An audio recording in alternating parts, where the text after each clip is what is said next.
ভাই, সর্বপ্রথম বলি আক্রমণ করছে কাকে? ব্রাহ্মণকে। কিভাবে? যখন পরীক্ষিত মহারাজ বনে গেলেন মৃগা শিকারে, তখন পরীক্ষিত মহারাজ খুব দৃষ্টান্ত ছিলেন। ওই সময় উনি কি করছিলেন? সৌমিক ঋষির গিরে আশ্রমে গিয়েছিলেন। সৌমিক ঋষি মহান জ্ঞানী মহান তপস্বী নিয়ে একটা যোগ আসনে বসে যোগ সাধনায় নিমগ্ন ছিলেন। যদি ওনার দেহটা এখানে ছিল, আত্মাটা ছিল কর্মলোকে, দেহটা এখানে আছে। আগে যোগীগুলো এমনভাবে তপস্যা করতেন, এখানে দেহটা আছে কিন্তু তার আত্মা কোথায়? তার ভগবানের কাছে বা তার আনন্দ যেখানে, সেই লোকে উনি ভগবান করছেন, তার বডির এখানে আছে। কারণ আত্মাটা যদি না থাকে, বডিটা কি চেতন থাকে? যদিও নিঃশ্বাস প্রশ্বাস দিচ্ছেন, কিন্তু তার আত্মা আছে কোথায়?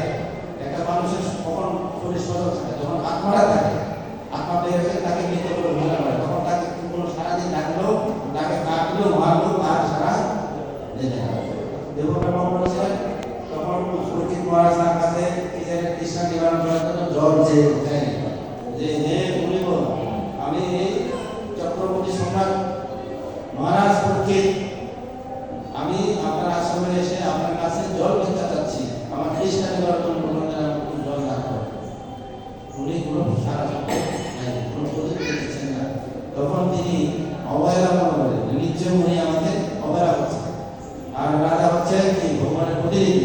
কোনো ঘরে যদি রাজা দেয়, তাকে ভগবানের প্রতিনিধি হিসেবে কি করা হয়? সম্মান করা উচিত, অবর্তনা করা উচিত।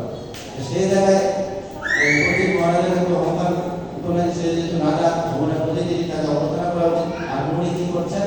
চোখ দিয়ে বন্ধ করে হেরা আমার করে আছেন। এই জন্য তিনি কোনো কি করলেন? মেয়ে তো সাপ একটা কি করলেন? তার গলায় পেঁচিয়ে দিলেন। পেঁচিয়ে যখন দিলে, এক পরবর্তীতে কি হল? তো মনে করছেন ঠিক আছে, সবুজ। এখন ঘটনা হচ্ছে তার পুত্র সেই ঋষি ওই সময় গঙ্গা স্নান করছিলেন। বলি কি করলেন? বলে যদি সূচনা করার জন্য বলি কি করলেন? সেই ব্রাহ্মণের মাথায় ভর করলেন। ভর করে তাকে কতগুলো ভর করলেন এবং কতগুলো কি তার সহপাঠী ধারণ করে তাকে বলতে দিল, তুমি এখানে স্নান করতেছ, তোমার বাবা মহান ঋষি সৌমিক ঋষি গোড়ায় সেই দুর্মতি রাজা পরীক্ষিত মহারাজ কি করছে? অন্যায়ভাবে কি করছে? একটা মৃত সাপ গলায় ধারণ করে দিয়েছে। হ্যাঁ, এরকম তাকে কি করলো? উস্কানি দিল। উস্কানি দেওয়ার পরে সে কি করলো? প্রধান্বিত হয়ে সেখান থেকে উস্কানো, হে দুর্মতি রাজা, আমার বাবার গোড়ায় এই মৃত সাপ দিয়েছে, সাপের ভিতরে সেই তথ্য রূপী তাকে কিন্তু মৃত্যুর কারণ হবে। এই ঘরটা প্রথম করতে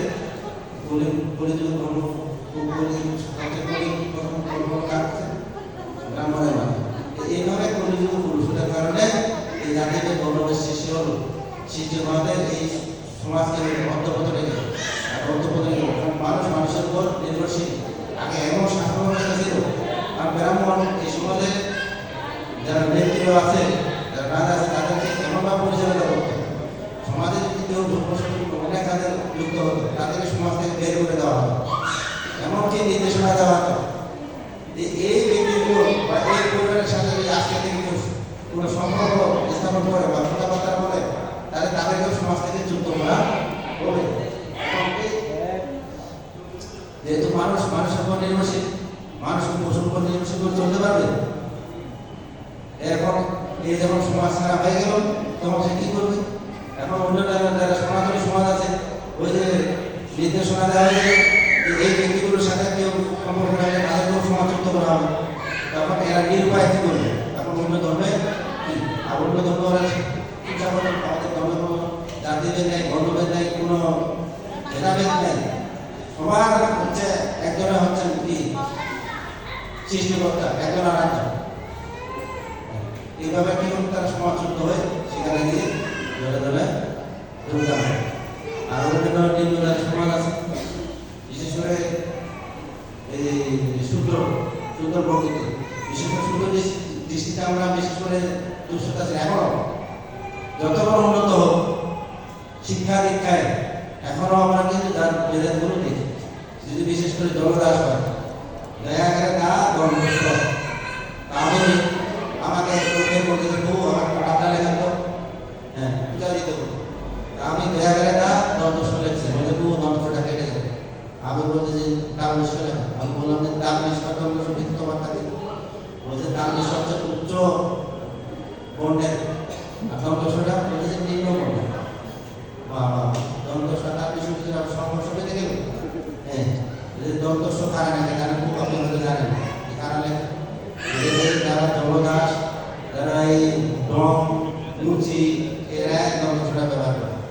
হ্যাঁ এখন ভগবান বলছেন জন্ম হোক যথাযথা, কর্ম হোক ভালো। চৈতন্য মহাপ্রভু কি করছেন, এরকম যখন দলে দলে কি হয়ে যাচ্ছে, আমাদের সনাতনী যারা আছেন ধর্মযুক্ত হয়ে উচ্চ ধর্মে চলে যাচ্ছেন, এই বিভিন্ন বর্ণভেদের অজুহাত দেখি, ঠিক আছে। আবার কুসংস্কারের দ্বারা আক্রান্ত হয় সতীদাহ প্রথা, নাম শুনছেন সতীদাহ প্রথা। এইটাকে কি করছিল, বিশেষ করে নিরীহ জনগণের উপর সেটা কি করছে, অত্যাচারিত করছে। সতীদাহ মানে আরটা হচ্ছে কলিঙ্গ প্রথা। কলিঙ্গ প্রথা মানে তখন কলিঙ্গ ব্রাহ্মণ শ্রেণীর কিছু ব্যক্তি ছিল, ওরা সমাজের কাছে যেটা দাবি করতো সেটাই পূরণ করতে হবে। হয়তো কোনো চশমানি করাতে কোনো দেখা গেছে, পূজামানি কোনো দেখা গেছে একটা মেয়েকে পছন্দ হয়েছে, তার বয়স 65 বছর, মেয়ে একটাকে পছন্দ হয়েছে 16 বছর, ঠিক আছে। বলতে যে এই মেয়েটাকে আমার লাগবে, আমি বিয়ে করবো। একজন 60টা 70টা 50টা বিয়ে করবো, একটা 16 বছরের মেয়েকে যদি বিয়ে করে এরপর যদি 65 বছর হয়, ও যদি 80 বছর মরে যায়, ঠিক আছে, তাহলে 16 বছরের মেয়েটা 80 বছর তার বয়স হবে কত, 30-35 বছর বয়স হবে। হ্যাঁ এইভাবে যখন সে মারা যায়, তারপরে কি করে সতী দেওয়া কথা, ভয়ঙ্কর একটা কথা।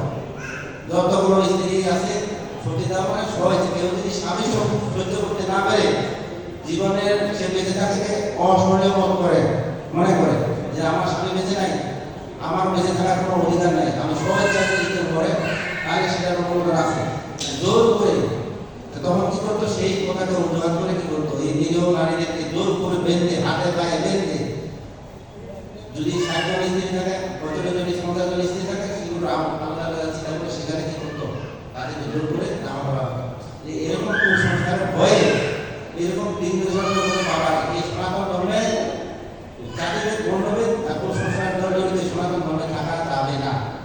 অন্য ধর্মের ভেদাভেদ নেই, আমরা ওই ধর্মগুলোকে দিয়ে পরম শান্তি লাভ করবো। কিন্তু দলে দলে কি হচ্ছিল, সেখানে সনাতন ধর্মে কি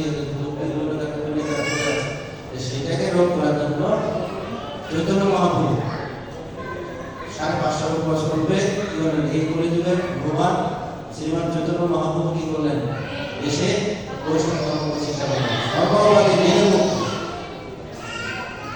সর্ববাদী যত রকম উপাধি আছে, ব্রাহ্মণ ক্ষত্র বৈষ্ণব সব উপাধি মুক্ত, যে কেউ ভগবানের আরাধনা করতে পারবে, আর কোনো ভেদাভেদ থাকতে পারবে না। আমরা হচ্ছে ভগবান, আমি হচ্ছে চিন্ময় আত্মা, ভগবান আমি হচ্ছে কি ভগবানের অংশ, আমার কাজ হচ্ছে ভগবানের আরাধনা করা, আমি হচ্ছে ভগবানের দাস, আমি ভগবান হচ্ছে আমার প্রভু, আমি হচ্ছে ভগবানের দাস। এই জন্য আমাদের বৈষ্ণব সম্প্রদায়ে সে আগে কি ছিল সেটা যায় আসে না, ব্রাহ্মণ হোক, ক্ষত্রিয় হোক, বৈষ্ণব হোক, শূদ্র হোক, কিন্তু জয় জগন্নাথ সুতরাং